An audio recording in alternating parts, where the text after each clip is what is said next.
Good day mga tol, magandang araw po sa inyong lahat. Andito po tayo ngayon sa sementeryo. Ano po ngayon, November 1, Friday. Yes mga tol, upang pag-alala sa ating mga mahal sa buhay na namayapa na. Yes mga tol, kasi kahit sabihin natin na sila ay namayapa na, patay na yung material nila dito sa mundo, ngunit sila ay nanatiling buhay dahil ang espiritu po ng tao mga tol is walang kamatayan. Tayo mga buhay at sila nang nangamatay na nitong itong mundo ng mga mortal is parehas tayo nag-aantay ng paghuhukom mga tol. Bago ang lahat mga tol, shout out muna sa ating mga kaibigan espiritual. Shout out kina Utol Paraon. Shout out sa inyo tol.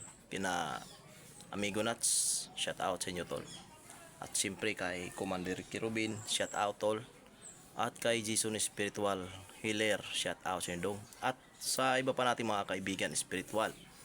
At kahit sa mga hindi mga spiritual mga tol, shout out sa inyong lahat. Lalong lalo na sa ating mga subscriber, sa mga solid supporters natin na mga taga Luzon, taga Palawan, Bicol, taga Cebu, Cagayan, tsaka mga taga Samar, mga tol. Siyempre sa kaibigan natin na nasa ibang bansa. Shout out sa iyo tol Perez. God bless po. For today's video mga tol, nandito tayo ngayon sa sementeryo. Hindi lamang sa pag-alala kundi para na rin sa pagpatunay na yung mga gamit nga natin ay pwede nating dalhin kahit saan. Baka sabihin kasi ng ating mga kapatid na salita lang,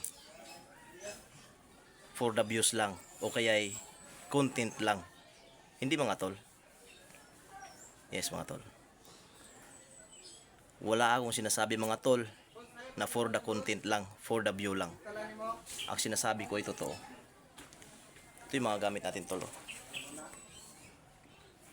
Di ba? Yes mga tol. Dahil pag sinabi kong round pangkalahatan tol, lahat ng gamit ko tol, kahit saan pwede dalhin. Yes mga tol. Ito mga tol, knife.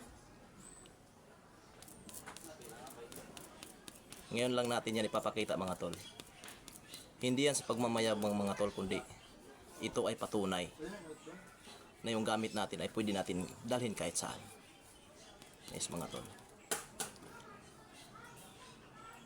Lamay, sementeryo, kahit saan, kahit mag-CR, pwede nating dalhin. Yes mga tol. Dito tayo sa maniniwala sa Panginoon. Huwag tayong maniwala sa mga tao-tao lang. Yes mga tol. Kasi isipin natin kung anong klase ang meron sa mga ganyan na sabihing bawal sa ito ganyan. May sinabi ba ang Panginoon yan? Wala naman eh. Di ba mga tol?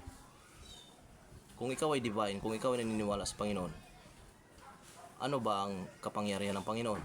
Selected area? Aba, nako. Parang dito. Parang yung signal ngayon na dito, selected area lang. Yes mga tol. Oh. Makikita nyo rin naman yan tol sa sa Mateo 15:9. Oh. Mga tol. Klarong-klaro yan tol sa Mateo 15:9. Klarong-klaro yan. Pagpurit, pagsamba, ginagawa nila'y walang kabuluhan. Ang utos ng tao ay itinuturong utos ng may kapal. Ang ibig sabihin tol, yung mga sinasabing bawal dalhin sa ito ganyan, iutos lang ng tao yan, hindi utos ng Diyos.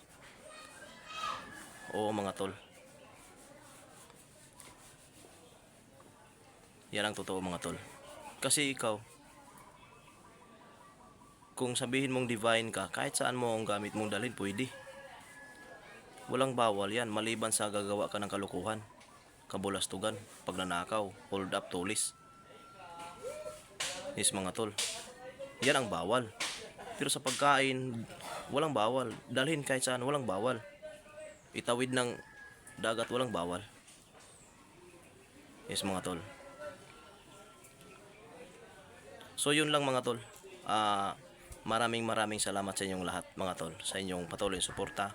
God bless po sa inyong lahat.